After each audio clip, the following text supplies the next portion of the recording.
Do you agree that some of the plants are so hard to propagate because after waiting for weeks and weeks, the roots just never develop no matter what method you try, and you end up throwing the cutting away? Well, in this video, I'm going to share with you how I propagate my expensive, sensitive, and rare plants.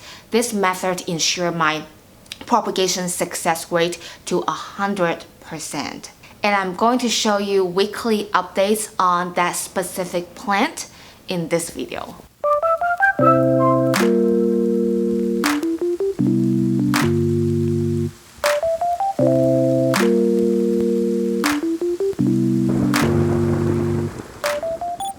Hello everyone, my name is Nicole. Welcome back to my channel.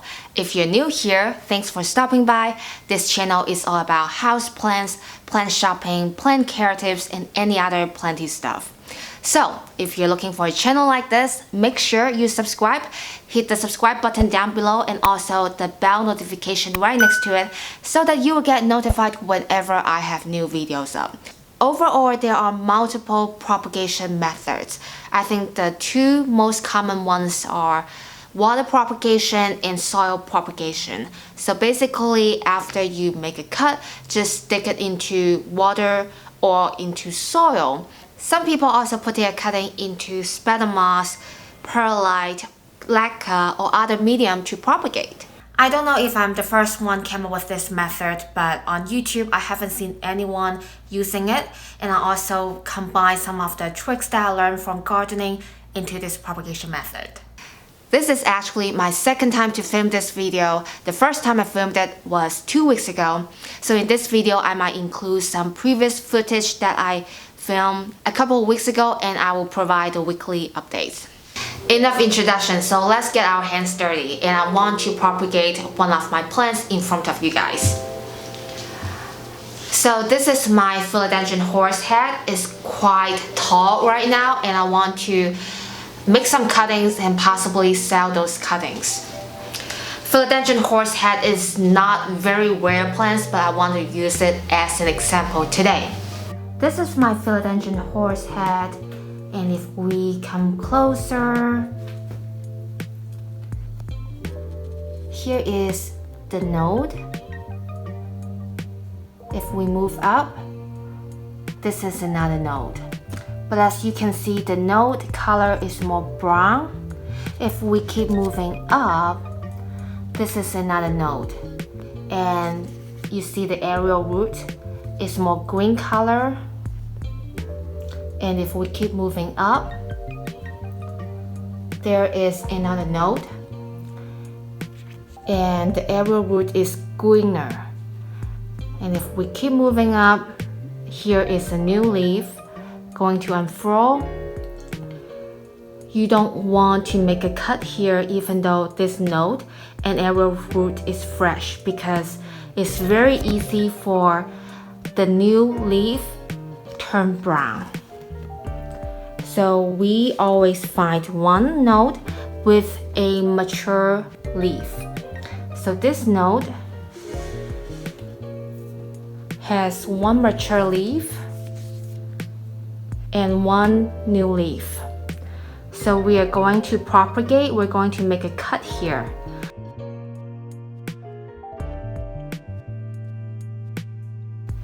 All you need is this sphagnum moss. I soak it in water already, and some plastic wrap. So you need to squeeze the water out, but also keep some moisture.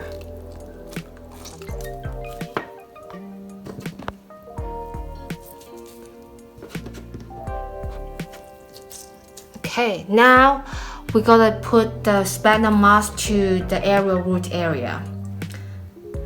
So it's like we wrap around a wound. Probably there's a better way to describe it. It might be easier if you have someone to help you, because the sphagnum moss is quite loose. So just try your best to stabilize it, and then I grab this plastic wrap to wrap around.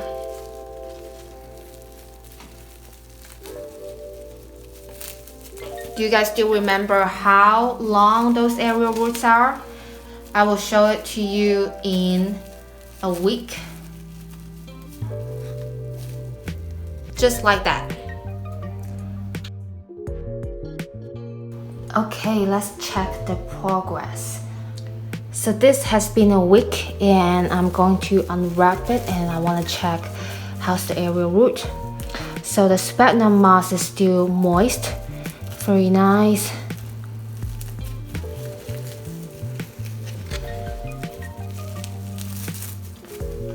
This is a very awkward angle, so I hope you guys still be able to see it. Okay. Wow, look at this. Look at this new root right here. 1, 2, and also this corner has a little bit.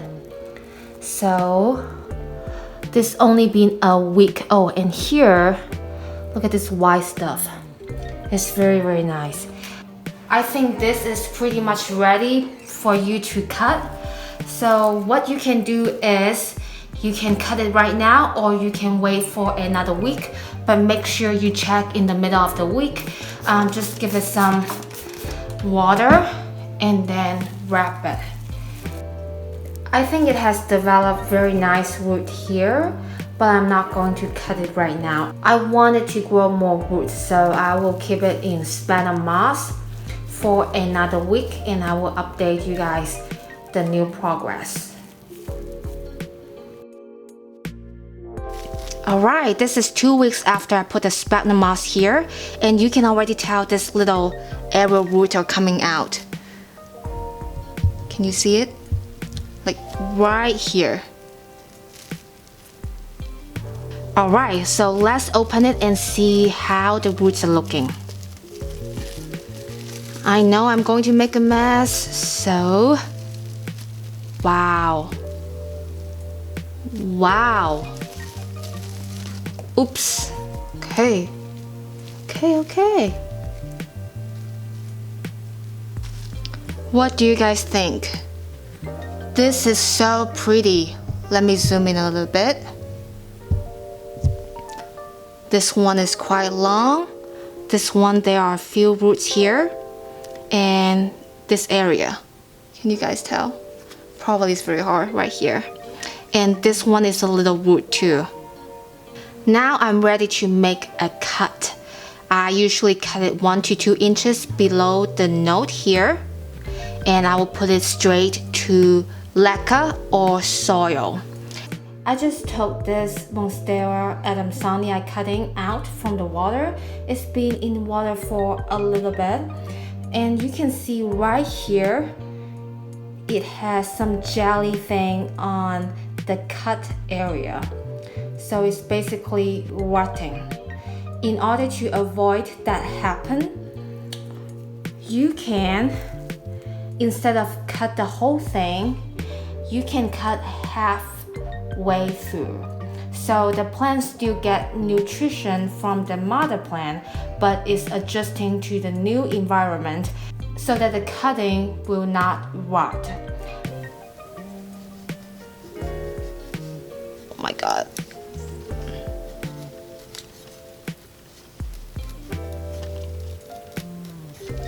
If your plant is super sensitive, you should always keep the sphagnum moss here for another 2 weeks and cut it in half instead of cut it all the way. Remember, here is the correct order. You cut in half, wait for another 2 weeks, unwrap the plastic wrap, remove the sphagnum moss, and then cut all the way through. That is the time that you need to put your cutting into soil or leca or whatever medium you prefer. Usually, I just cut it all the way because that is just easier and most of my plants are not that sensitive. But I have to say that Monstera standardella elbow variegata, that plant is so hard to propagate. But if I use this method, still 100% success rate. Oh my God. Come on.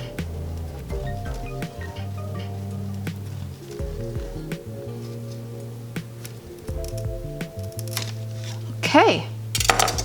There are so many nodes in one plant, such as here, here, and here. However, it does not mean that each single one will root, especially the older and woodier ones. The benefit of using this propagation method is to help you identify if the node that you plan to use for propagate will work. After putting the sphagnum moss in the node area for a couple weeks, if there is no roots coming out, it probably means the node that you're using might not root at all. Now you need to find a fresher node, such as this one. This propagation method can help you make a cut whenever it's necessary. Let me show you again how the roots look. Wow.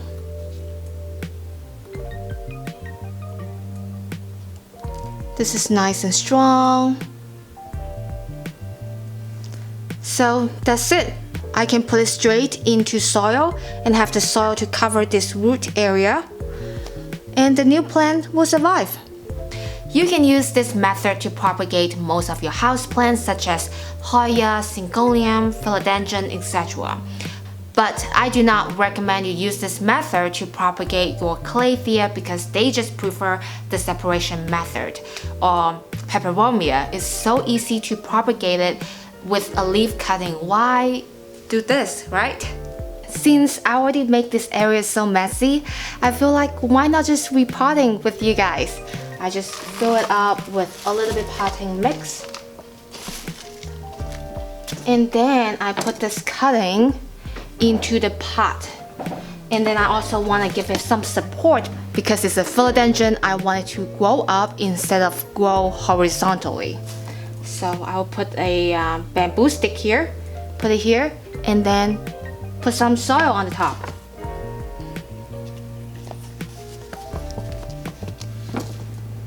And then put the bamboo stick.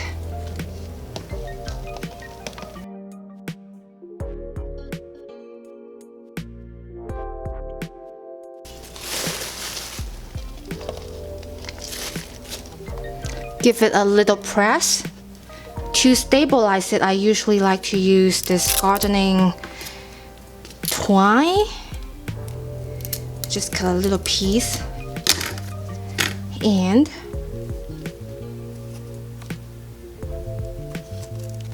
I will give it some water, and that's it. What do you guys think? Is this method easy or not? Will you use it? Alright, that's it for today's video. I hope you liked the content.